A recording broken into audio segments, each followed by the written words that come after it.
APS-C versus full frame is a tired debate, and that is not what we are going to be talking about today.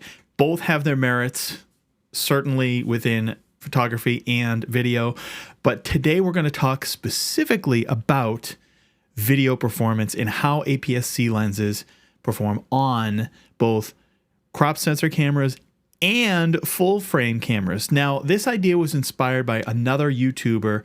I don't even know his name, but it is a channel called Guy with Camera, and he has recently been testing a lot of these APS-C lenses on his full frame bodies. And again, it inspired me to check this out for myself. So today, I have a challenge for you. Let's talk about this blind test that I'm going to give you.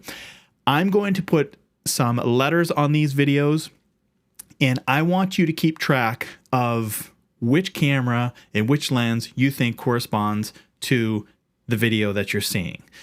There's going to be 9 videos, okay? And the cameras that you have to choose from are the A7S III, the A7RV, the A7Cii, and the FX30.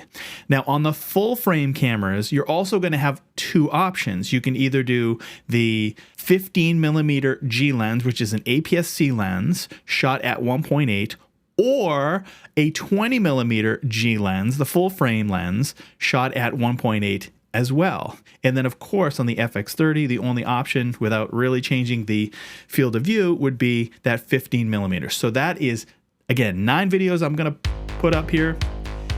Write down on your chart 1 through 9, or A, B, C, D, E, F, G, however many letters that is, and put your best guess as to which one is which. You ready? 3, 2, 1, go.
So, did you guess them all correctly? My guess is you didn't, because I'm looking at this footage on my computer, and honestly, I can barely tell the difference between this. So, let's talk about the different cameras and how they perform with the different lenses.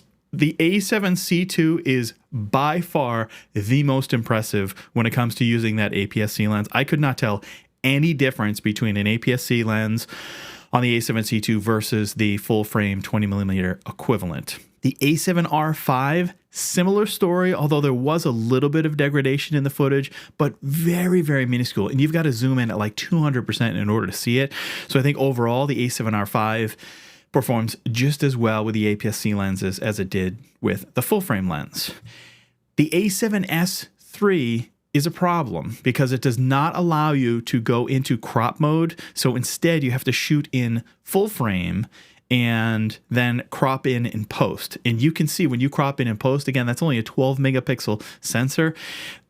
That footage is severely impacted, and not in a good way. So I would not recommend using the APS-C lenses on an A7S III or an FX3 or a ZV-E1 or anything else like an FX6 or an FX9 that has that 12 megapixel sensor. And then lastly, the FX30, obviously that has the APS-C, it's an APS-C camera, so it's going to work very well with those native APS-C lenses. And I think the image quality coming out of that camera is fantastic. So during this video, I've been switching back and forth between the camera that I'm filming on right here, but I also have this camera right here. And can you guess which one is full frame and which one is not? Ready for the big reveal? This one is the full frame camera, and this is the A7R5 with the Sigma 14-24 lens on there. I think I have it zoomed into about 16 or 17 or 18, somewhere around there. And this one that I'm looking at right now is the FX30 with that 15mm f1.4 lens, and I have it at f1.4. I do have an ND filter on there and a 1/4 Pro Mist as well, so that might give it a little bit of an optical illusion, making you think that it's a full frame camera, but it is not a full frame camera. It is an APS-C camera. So my overall thoughts when shooting video, depending on the camera, of course, but you can 100% be confident that you're going to get fantastic results using APS-C lenses on most Sony bodies. Again, anything with that 12 megapixel sensor is not going to be great using the APS-C lenses. In a pinch, it'll work, but I would not recommend it. I would stick with the full frame lenses on those cameras. So let me know down in the comments if you are currently using APS-C lenses on your Sony full frame bodies already, or if this has inspired you to get out there and try it yourself. Or are you going to be sticking with the full frame lenses and going to the chiropractor perhaps more regularly? That's all I have for today. Hopefully this was helpful, and we will catch you in the next one. Take care.